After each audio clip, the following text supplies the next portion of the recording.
Good morning, everyone, and let me be the first to say, welcome back.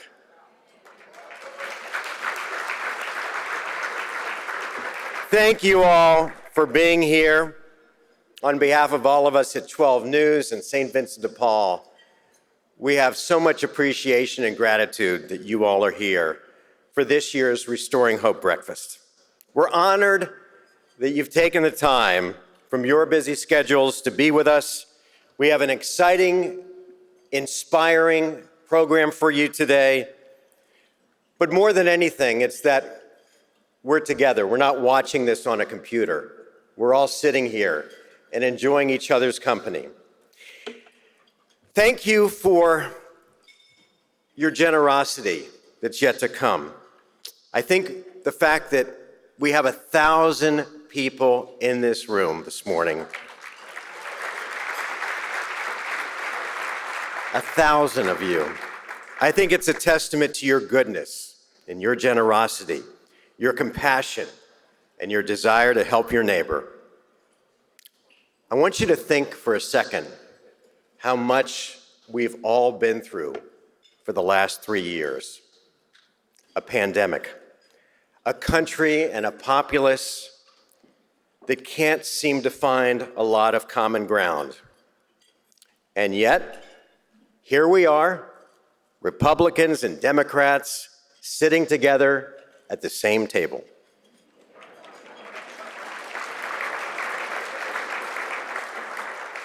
People who wore a mask and people who refused to. Those who got the shot and those who didn't believe in it. Those who have prospered and those who have struggled. Today, all of you and all of us have found a way to put all of our differences aside for one reason, and that is to help however we can. And I can't think of a better, more important organization to give to come together for, than St. Vincent de Paul. An organization that every day fights a war against poverty, an organization that restores faith, that gives the idea that better days are ahead, an organization that holds up a mirror to the people who come in, and reflected back is the most powerful thing on the planet, and that is hope. And how can we together help give that hope, that glimmer of light that gives someone a safe place to lie down, that gives someone a warm meal and a kind word? It's St. Vincent de Paul, and it's all of you. If the last 3 years have shown us anything at all, it's that we are all vulnerable. We are all small little creatures who can fall when we least expect it. And when you have the power to lift yourself up and someone else up, there is no greater or more powerful thing on earth. And that's what you bring. That power, that love, that hope that tomorrow will be better. St. Vincent de Paul, a home for all of us, for those who need help, and for those who can offer that hand to those who need it. We can't do it without you, without your continued support. So right now, we'd like to thank those who give that help, that never-ending lifeline to St. Vincent de Paul. Those who help us and whose help we can't do without. And as I name them, I'm going to ask you to hold your applause until the very end and then really give them some love. Thanks to all the companies who have generously sponsored today's event.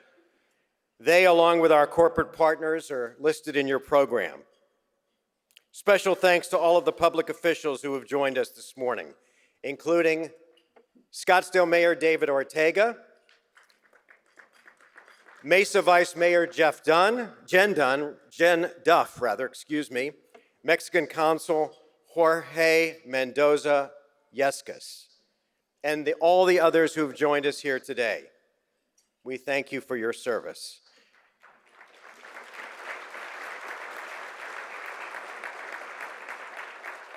A special thanks to the Virginia G. Piper Charitable Trust and trustees Paul Critchfield, Jim Bruner, Sharon Harper, Judy Mraz, Paul Mulligan, and the CEO, Mary Jane Rind, who are all with us this morning. Thank you.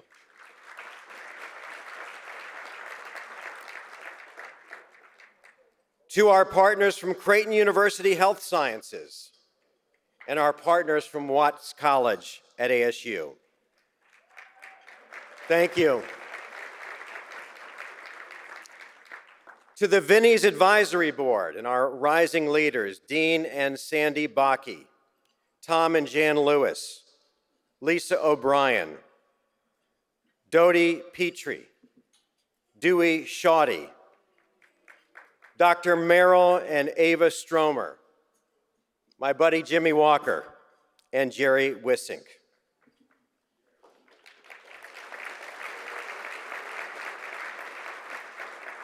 We'd also like to thank the St. Vincent de Paul Board of Directors, including the board president, Steve Atwood, along with former presidents Joe Riley, Steve Jenkins, and Jim Finnerty. The vice president, Stacy Catronillo, and the treasurer, Lauren Gamble. A special also thanks to the members of the St. Vincent Advisory Council. The council is led by John Graham, the CEO of Sunbelt Holdings, and includes Sharon DuPont McCord, Phil Francis, and Dr. Oliver Harper, who are all here with us this morning. Thank you. And finally, I want to thank all of our table captains this morning, our Servant Leaders Society, and Cornerstone Circle donors. We're here today because of you. And now I'd like to ask everyone who I've acknowledged to stand up and get the love you deserve from our crowd.